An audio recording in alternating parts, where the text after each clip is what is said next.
Welcome to the deep dive. You know how we do it. We grab the key info from the sources and really just get straight to what matters. So today we're diving into the proactive protector, cultivating your personal safety mindset. hmm Think of this as a way to feel a bit more empowered, maybe less anxious day to day. It's really for you if you want to get the knowledge, get it quickly, love those aha moments, but, don't want to feel buried in information. Right. And what's really interesting about the proactive protector is how broad it goes. It's not just like reacting when something bad happens. It's building this whole foundation. Yeah. Covers how you engage with your surroundings physically, digitally, Hmm? even basic emergency preparedness. It's a wider perspective, really. Exactly. It's about feeling more in control. And the core idea, the philosophy, it's pretty simple but powerful. Awareness plus preparation equals empowerment. We're going to unpack those today. Yeah. And look, this isn't about becoming Jason Bourne or anything. Definitely not. It's more about developing a mindset, some practical habits, stuff that makes a difference. Okay, so awareness. Let's start there. What does the book mean by that? Well, the first chapter is literally the art of observation, mastering situational awareness. Mm. And the key thing right off the bat is it's about appropriate attention. It's not hypervigilance. You're not supposed to be constantly scanning like a Terminator. Okay, yeah, that's a relief. So, tuned in, but not stressed out. How does it break that down? Into 3 bits, basically. Perception, that's just noticing what's actually relevant around you. Then comprehension, understanding what that stuff means where you are in that context. And finally, projection, thinking ahead slightly. Okay, based on this, what might happen next? Right, perception, comprehension, projection. Okay. And to make that more concrete, it talks about the OODA loop. Observe, orient, decide, act. Sounds a bit military, I know, but it actually applies to everyday stuff. You see something, you figure out what it means in your situation, you decide what to do, you do it. Even if it's super quick, like deciding to wait for the next elevator because the vibe feels off. Exactly. Happens fast, often without you consciously thinking through each step. What really caught my eye was this idea of establishing a baseline. You need to know what normal looks like before you can spot something abnormal, right? Precisely. Your daily commute, your local park, the office. Hmm. You get a feel for the usual rhythm, the usual sights and sounds.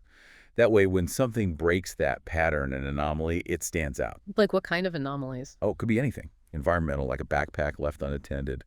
Behavioral, someone acting really agitated in a quiet library. Or even a pattern anomaly, like maybe the security guard who's always at the front desk isn't there. The absence of the normal can be a signal, too. Yeah, okay. The book example of the loud argument on the usually quiet bus, that makes sense. It just feels off. Mm-hmm. And it's not just sight. The book really pushes using all your senses. Like hearing. Yeah, hearing shouting around a corner before you see anything. Or even smell, weird chemical smell, smoke. Your nose knows things sometimes. Our brains are filtering constantly, though, aren't they? To avoid overload. They are. Which is mostly good. But sometimes that filter screens out important safety cues. The book suggests consciously practicing noticing little details now and then helps train your brain what to let through. What gets in the way? What stops us from being aware? The book must cover that. Oh, yeah. Yeah. Big obstacles. Distraction is huge, phones, obviously, but also just being lost in thought. Guilty. We all are. Then there's confirmation bias. We look for things that fit what we already believe. And normalcy bias, that dangerous thought of, oh, that weird thing, it's probably nothing. Bad stuff doesn't happen here. Right. So how do we fight those? Little things. Maybe designate phone down, eyes up times. Consciously ask yourself, what's another explanation for this? For confirmation bias. And for Yeah. normalcy bias, maybe just occasionally think, okay, if that was something serious, what would I do? Just a quick mental rehearsal. The story about Sarah at the ATM really drives it home. She noticed the subtle stuff, how the guy was standing, not using the machine. Mm-hmm. And she trusted that feeling, created distance, avoided a potential theft. That's awareness in action. And for building the skill, any exercises. Yeah, it suggests stuff like Kim's game. Mm. Look at a tray of objects, then recall them. Or just purposeful people watching, not suspiciously. Just noticing behaviors, interactions, context. So the goal is relaxed awareness, safer, but also able to enjoy life. Exactly. Not adding anxiety, enhancing safety, which leads nicely in the next bit. Understanding risk. Yeah. Chapter 2.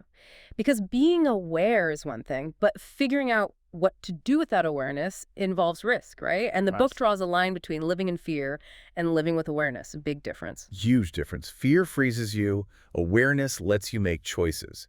And interestingly, our perception of risk is often Well, skewed. How so? We tend to worry more about the dramatic, rare stuff, plane crashes, shark attacks, than the common, everyday risks like car accidents or falls. Because the dramatic stuff gets all the headlines. Precisely. That's one of the cognitive biases the book talks about, the availability heuristic. If it's easy to recall an example, maybe from the news, we think it's more likely to happen. So there's lots of news about burglaries. You might feel your neighborhood is less safe than it statistically is. The book says, counteract that. Look at data if you can. Focus on actual behaviors you see, not just scary stories. What other biases mess with our risk assessment? There's the representativeness heuristic, basically, stereotyping. Judging risk based on whether someone fits a preconceived image. And the advice there is. Focus on actions, not appearance. What is the person doing? Yeah. Not what do they look like. Then anchoring bias, getting stuck on the first piece of info you hear. Mitigation. Seek out other perspectives, more data. Okay. And optimism bias. That's the it won't happen to me one. That's the one. We underestimate our personal risk, the fix. Deliberately consider, okay, how could this go wrong for me? Even if it feels unlikely, just consider it. These biases are like mental shortcuts, aren't they? Useful sometimes, but not always accurate for safety. Exactly. Being aware of them is the first step to not being ruled by them. The book has a tool for this, right? Something about likelihood and impact. Yeah, it's a simple risk matrix. You basically plot things on two axes. How likely is it to happen? And if it does happen, how bad would the impact be? Helps you sort risks. Walking alone late at night in a certain area might be higher likelihood, higher impact than, say, using public Wi-Fi, which might be higher likelihood, but potentially lower impact if you take precautions. And what about gut feelings? Intuition? The book gives intuition a lot of credit, actually. It says it's often your subconscious brain picking up on subtle cues that haven't quite registered consciously. Right. It brings in Gavin de Becker's stuff from The Gift of Fear, those pre-incident indicators. Like forced teaming Oh, yeah. or excessive charm. Right, things that just feel off, that can trigger that intuitive alarm bell. Listen to it. But intuition isn't perfect. No, it's not foolproof. The book cautions that things like past trauma or even cultural biases can sometimes give you a false positive or maybe even a false negative. So acknowledge the gut feeling, but also apply some critical thinking. That's the balance. Yeah. Don't ignore it. Don't blindly obey it either. Investigate it. So how do you cultivate that sort of healthy concern without tipping into anxiety? Any practical tips? Loads. Things like the stranger test. Would you be cool with a friend or loved one taking this risk? Helps get some distance. Setting your own personal safety thresholds. What are you comfortable with? Constructive what-if thinking, not dwelling, just briefly planning. And constantly doing that security versus convenience calculation. Is saving 2 minutes worth walking through that poorly lit alley? Probably not. The example of the late night walk decision was good, showing the fearful reaction, the totally dismissive one, and then the risk-informed one. Yeah, that last one involves looking at the circumstances, time of night, location, who's around, how you feel, and making a reasoned choice. And it mentions considering personal factors too, your own fitness, past experiences. It's not one size fits all. Definitely not. And it offers more tools, too, like the 10-10-10 rule. How will this decision feel in 10 minutes, 10 months, 10 years? The outsider test. Even keeping an experience log to learn from past assessments. Okay, so we've got awareness, we've got understanding risk. Now, Chapter 5 gets into the nitty-gritty of reading people, right? Recognizing potential human threats. Yeah, reading the signs.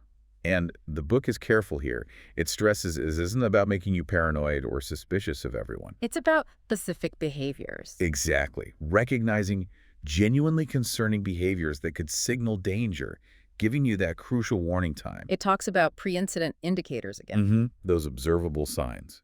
And it lays out a kind of progression, the behavioral continuum. Starts with someone's normal baseline behavior for that context. Then you might see anomalies, slight deviations, then maybe testing, they push a boundary slightly, then positioning, moving to gain advantage, and finally, initiation of whatever action they intend. What are some of those universal red flags it mentions, things to watch for early on? Things like obvious target selection, someone paying way too much attention to you, maybe overt surveillance, or information gathering, asking weirdly specific questions about you, your plans, security measures, and testing boundaries, invading your personal space deliberately, seeing how you react, little tests. Body language must be huge here. Oh, absolutely. Yeah. The book talks about proximal signs, things close to the body, facial expressions, clenched jaw, that sort of thing, and distal signs, posture, gait, how they move in the space. And it introduces this interesting concept, limbic disconnect. What's that? It's a mismatch. What they're saying might sound calm or friendly, but their body language, the stuff driven by the more primitive limbic system, is screaming something else. Tension, anxiety, maybe aggression. That disconnect is a big flag. And recognizing deception, lying. Yeah, it covers cues for that too. Verbal stuff like hesitation, overly detailed or vague answers. Nonverbal like avoiding eye contact. Fidgeting, though, those can also mean nervousness, so context is key. Right. And inconsistencies in their story. Right, the nervousness versus threat thing. How do you tell the difference? Context and clustering. Nervous person might fidget, avoid eye contact, maybe sweat. Someone posing a threat might also be scanning for exits, trying to block your path, displaying those limbic disconnect signs. It's the whole picture. The book outlines a typical predatory behavior pattern too. Selection, choosing a target, surveillance, watching them, testing the interview, positioning, getting advantageous placement, and then the attack. Tell me more about the interview. That sounds ominous. It's basically the testing phase. They engage you verbally, might try to elicit information, test your boundaries. Can I just step in here for a second? See how assertive you are, try to establish a degree of control over the interaction. And grooming. That's related, isn't it? Yes, often a longer-term strategy. Yeah. Building trust, maybe isolating the target from their support network, gradually desensitizing them to boundary violations. The book has a chilling example of a scammer posing as a modeling agent doing exactly this. Wow. Okay, so you see some signs, you get that gut feeling. But how do you know it's genuine intuition and not just your own bias? That's a tough one, and the book tackles it directly. It suggests genuine intuition often feels calm, certain, persistent. Bias might feel more emotionally charged, maybe linked to stereotypes. It advises strategies like checking your assumptions, asking why do I feel this way. It even maps out a fear-response spectrum to help you understand your own reactions better. And always consider the environment, the context. Always. Behavior that's normal at a football match is not normal in a library. Context is everything. You can also read collective behavior if everyone suddenly goes quiet and looks in one direction. Pay attention. Does it touch on specific situations, like active threats or scams? Briefly, yes. Mentions indicators for potential active threat situations, signs of domestic violence, common scammer approaches, and manipulation tactics. It's about recognizing patterns across different scenarios. How do you actually get better at this? Practice. Practice. Absolutely. Deliberate observation exercises. Mentally running through what-if scenarios for different places you go. Actively assessing environments. And building confidence in your assessments. Maybe validating your perceptions with a friend later. Thinking through response options so you feel prepared. And then, critically, knowing when and how to act on what you've recognized. Right. There's a response spectrum. Sometimes it's just increased awareness, maybe changing your position. Other times it's creating distance, leaving. It suggests ways to subtly test your assessment too, like the rule of three, seeing if you notice three distinct anomalies. Or testing the environment, maybe changing direction to see if someone follows. Or even direct verbal testing if appropriate. Okay, so you recognize a potential issue. Maybe someone is becoming agitated. That leads us to chapter 6, right? De-escalation and assertiveness. Using words. Exactly. The power of words. How communication can either pour fuel on the fire or help put it out. The goal isn't winning, it's safety. It talks about an escalation cycle. Yeah, a common pattern. Starts with a triggering event. Then the person might rationalize their anger, start posturing, getting louder, more aggressive body language, leading to confrontation and potentially a crisis point where things get physical or out of control. Spotting it early is key then. Definitely. The book lists signs of escalation, physical cues like clenched fists, flushed face, pacing, verbal cues like shouting, threats, repetitive demands, behavioral stuff like invading space. So what are the techniques? How do you actually do verbal de-escalation? First step, crucially, manage yourself. Stay calm. Breathe. Don't mirror their anger. Then, strategic empathy. Not necessarily agreeing with them, but acknowledging their feelings. You sound really frustrated. I can see why you'd be upset. Reflecting their concerns, showing curiosity helps. Okay, so validate the feeling, not necessarily the behavior. Precisely. Then tactical communication. Choose words carefully. Avoid trigger phrases like calm down. Use alternatives. Ask open-ended questions to get them talking. Try to find points of agreement, however small. Active listening is vital too. Paraphrase. Summarize what they're saying so they feel heard. And setting boundaries. Clearly, calmly. Using I statements.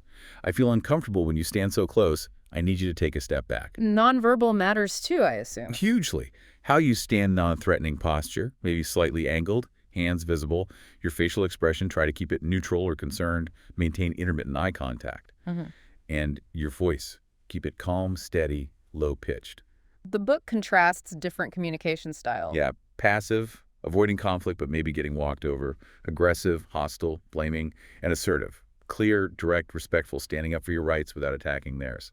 Assertiveness is the goal. Is there a formula for being assertive? It offers one, observation when you shout, feeling, I feel intimidated. Yeah.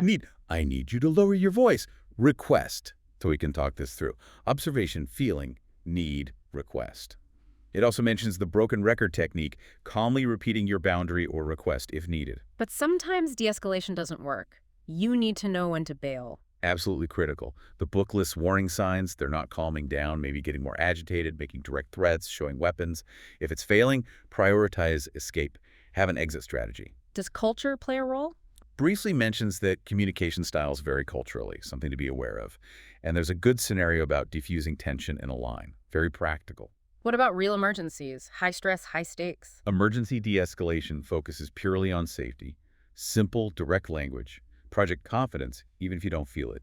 Create distance. Get help. Keep it basic. And like the other skills, this needs practice. Yes. Role-playing, maybe formal training if it's relevant to your work or life. Start practicing assertiveness in low-stakes situations first. Reflect on encounters afterward. Okay, so we try words first. But Chapter 7 is titled, When Words Fail, Essential Self-Protection Principles. This is about physical self-defense. It is, but the book is very clear. This chapter provides principles, not techniques. It's absolutely not a substitute for hands-on training. Got it. So what's the core mindset here? The self-protection mindset. And the primary goal isn't fighting. It's not winning. It is escape and survival. Get away safe. That's the win. And it talks about the stress response, fight or flight. Yeah. Explains what happens physiologically, adrenaline dump, tunnel vision, auditory exclusion, and crucially, how to try and work with it, not be paralyzed by it. What are the basic physical principles it outlines? Things like create distance and barrier space as your friend. Use objects. The power of surprise and initiative acting unexpectedly can disrupt an attacker's plan. Targeting vulnerable areas, eyes, throat, groin, if absolutely necessary for escape. And using gross motor skills, big movements like pushing, running, striking with an elbow, because fine motor skills degrade under stress. Improvised tools, like using keys or a bag. Exactly, using everyday objects defensively. And it really stresses the importance of commitment and the will to survive. That mental fortitude can make a huge difference. What about freezing? That happens to people. It addresses the freeze response directly, offers ways to overcome it, tactical breathing to calm the system, having simple pre-planned triggers. If X happens, I run. Visualization, recognizing the freeze itself can sometimes help break it. The scenario about escaping a grab seemed focused on those principles. Yes, not complex moves, but creating space, using surprise, committing to escape.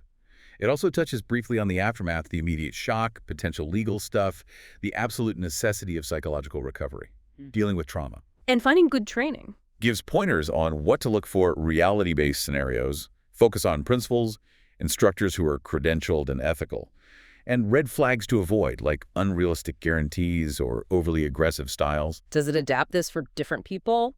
Mentions briefly considering physical abilities, age, specific situations, but keeps it principle-based overall. Okay, so pulling it all together, what's the final takeaway from The Proactive Protector?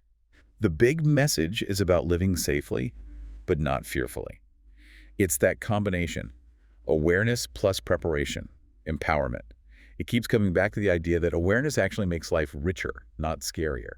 And safety shouldn't be this heavy burden, but more like a set of sensible habits, like habit stacking, adding a quick card check before you get in, stuff like that. And it's not a one-and-done thing.